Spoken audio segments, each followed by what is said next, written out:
Hey guys, today I'm going to show you how to remove the engine from this 2017 Hyundai Accent so that you can do an engine swap or do engine work or whatever you need to do.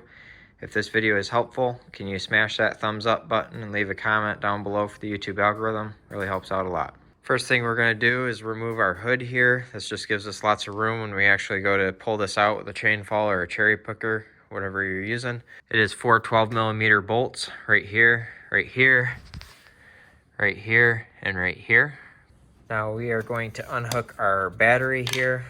10mm bolt right here unhooks the positive cable. Remove our cover.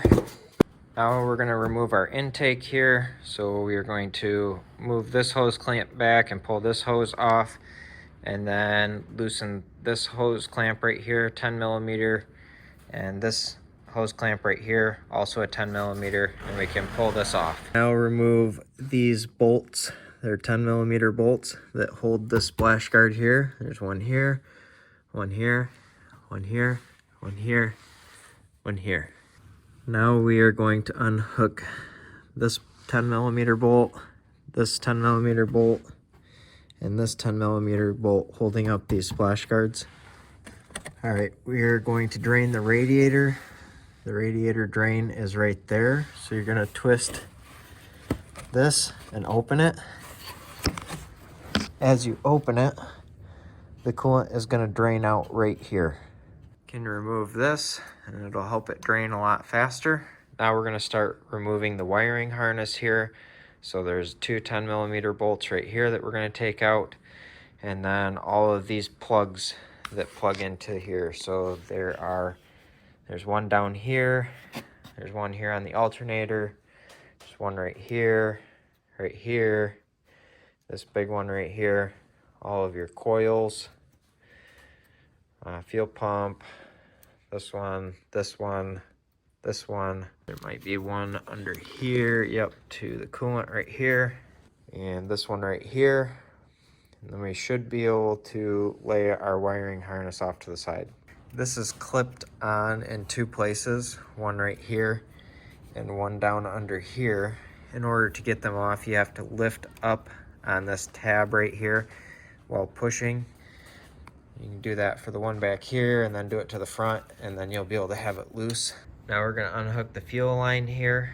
So just take a pair of pliers or something, pop that out of the way. Then we need to push this gray fitting here back into the clip and pull at the same time, and this should pop off. I just stuck a pry tool in here and another one up here and just pried, and this comes loose really easily. Now unhook this ground wire right here, 10mm. Unhook this hose clamp, pull it back, and pull this hose off. Now move this hose clamp back, pull this hose off. Now unhook these three wiring harness clips right here. Now we're going to remove this heat shroud here. So you're going to bend the tabs back on these so you can get these wires off. There's another one right down here, right here. That one seems to be rusted off on mine. And then you're going to remove this 10mm bolt, this 10mm bolt. And then it seems weird, but for me a 9mm socket fit on that bolt right there. There's also a clip right here. All right, you can't pull this out because of the O2 sensor there. You could snip that a little bit right there and pull it out if you want to. I just snipped a little bit right there so that I could pull it out. Just used a pair of tin snips. I don't think it's really in the way that much. Now we need to remove the nuts on these studs here holding the exhaust manifold on. They are 12mm 9 bolts here. 1, 2, 3, 4, 5, 6, and then there's 7. There was a stud that came out right there. 8, and then 9 is that one right there. That stud also came out with the nut. I was able to get all of those nuts on the exhaust manifold off with this combination right here. It's a 1/2 inch 12mm deep socket, and then I've got a 1/2 inch drive to 3/8 drive conversion right there that gave me a little extra length that allowed me to get behind there for a few of them. But if you have a deep socket and a shorter extension, that also works. I prefer a 6-point socket on these because it helps keep from having those strip out when you're pulling on there, especially if these are rusty. A 12-point helps keep from stripping things out. Now we need to unbolt these two 14mm bolts holding this bracket onto the engine. Now we're going to unhook this ground strap right here. It's a 14mm bolt right there. Your coolant should be done draining, so now we're going to close the drain plug here. Now we're going to pinch this hose clamp here, work it off from fitting there, pull this hose off. I find it's easier to get these off if you just take a pair of pliers like that, wiggle it, and then you can pull it off easier. Unhook this little hose right here to the reservoir bottle. Now we're gonna unhook the lower radiator hose right here, the same way we unhooked the other one. Now we're gonna unhook the wires attached to this wiring harness here. You can cut this little plastic zip tie right here that holds the wiring harness on. Unhook this plug right here, and then that plug down there, that plug. Unhook that plug right there. They might be easier to see from the bottom. Here's a look from the bottom. There's the wire hooked to the starter there. There's that plug, and that plug right there. There's also this plug right here. Once you have all those unplugged, you can cut this zip tie right here holding the harness. Then you should be able to pull the harness up and out that way. Now we're going to remove this plastic piece here. It's 4 12mm bolts. 1, 2, 3, 4. Now we're going to remove this plastic cover here. Just pull on this tab here, pull back and pull it out. Now we're going to finish removing the cover on the passenger side here. There's 2 more bolts. They're 10mm, one right there, one right there. Now you're going to get a 22mm socket on the crank bolt right here. And then you can rotate the engine over so that you can get to the flywheel or torque converter bolts right here. Now we are going to loosen this bolt right here. And then we can loosen this bolt, which is going to loosen our serpentine belt right here. We are loosening this so that we can take off our AC compressor, and we don't have to pull that with the engine, and then we don't have to refill the lines after we're done with this job. When you pushed your alternator all the way up that way, you can loosen your belt here and you can pull it out. Make sure that you either make a diagram or remember how this belt is routed. Now we're going to unhook the AC compressor. There's a bolt right here and a bolt right behind this wire here that I'm having a hard time getting a shot of. Those are 12mm. Then there's these 2 on the bottom. These are also 12mm. This one and this one right here. Here's a better shot of that top bolt that was hard to see on the compressor there. Pretty easy to access from the side right here. Any bolts that you can't get all the way out, it's fine. You don't need to take them all the way out of the spots here. And you can just let the compressor kind of dangle here for a little bit. Now we're gonna undo this bolt right here, holding the positive wire onto the starter. Then pop this cap off from here. Remove this 12mm nut holding the positive wire onto the alternator.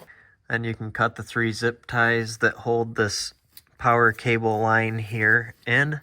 There's one right here, there's one right here, and there's one right here.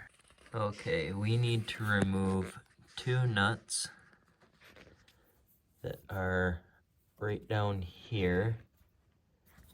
They're 10mm nuts right there and right there. And that will allow you to take this part off from the block. This metal clip right here holds on 3 of those plugs that go down to sensors down there. This sensor will also fall off down there, so make sure you keep an eye on that. Keep it with those bolts and remember to put that back on. Now we're going to unhook these 2 hoses right here, pinch the hose clamps, move them back, pop these 2 hoses off. If you're worried about remembering where these go, they are labeled. So you can see right there, UPR, upper. And this goes to your heater core right here. Now we're going to remove 4 bolts down here holding the engine to the transmission bell housing. 1, 2, 3, 4. They're 14mm bolts. Take note that the bolt that comes out of this top hole up here is a little bit longer than the other 3. Okay, we've got 4 more bolts on the top side here to unhook the transmission bell housing and the engine. There's one right there. There are 2 right there. See, right there and right there. And the last one, I'm going to zoom in on it a little bit and try to focus.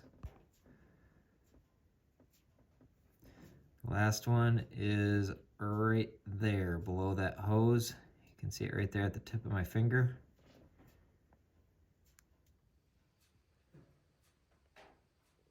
Those bolts are also 14mm. Okay, I'm on the back side here. There's one more bolt that's hiding here that needs to be taken out right here. 14mm bolt. The bolts go like this, starting from the front of the vehicle, working your way back to that one that's hidden in the back there is the short stubby one. So long, long, medium, medium, short. Then you can come down here and pull your starter out so that it doesn't fall on the floor. At this point, you can lower your vehicle a bit and get your cherry picker or chain fall or whatever you're using to pull it out set up. There are hooks right here and also a hook right back here that you can hook onto. Now you can take this nut off right here. It's a 17mm. Then you can take out these 3. They're also 17mm. So I just took a hammer, tapped on that mount there, and it came loose, and take that out of the way. From here, really the only thing that'll probably hold you up from pulling this right up and out is that your exhaust manifold is still attached somewhat roughly by these studs here. So you want to put some kind of pry tool in here, pry this out and off, and then you should be able to wiggle your engine separate from the transmission and lift it up and out. If you start jacking your engine up just a little bit so that this side starts to lift, you can come right under here and then stick like some kind of pry tool right here, and then you can pry the engine apart from the transmission bell housing pretty easily. When you're pulling this out, you want to make sure you're not catching on stuff. A couple of things to watch for are the coolant housing thing right here, your engine oil dipstick tube, and the lower radiator hose connector right there. Just make sure you're watching all around the engine while you're pulling it up. Pull it up nice and slow, move it around, make sure it's not catching on anything when you're pulling it out. This plug right down here also should be watched pretty vigilantly because that could break off really easily. Okay, there you go. You have safely removed your engine, and you can do your engine work or swap your engine, do whatever you need to do at this point. If you are just swapping your engine, then you just reassemble in reverse order. So I hope you found this video helpful. If you did, smash that thumbs up button. Leave a comment down below for the YouTube algorithm. Thank you for watching and have a good one.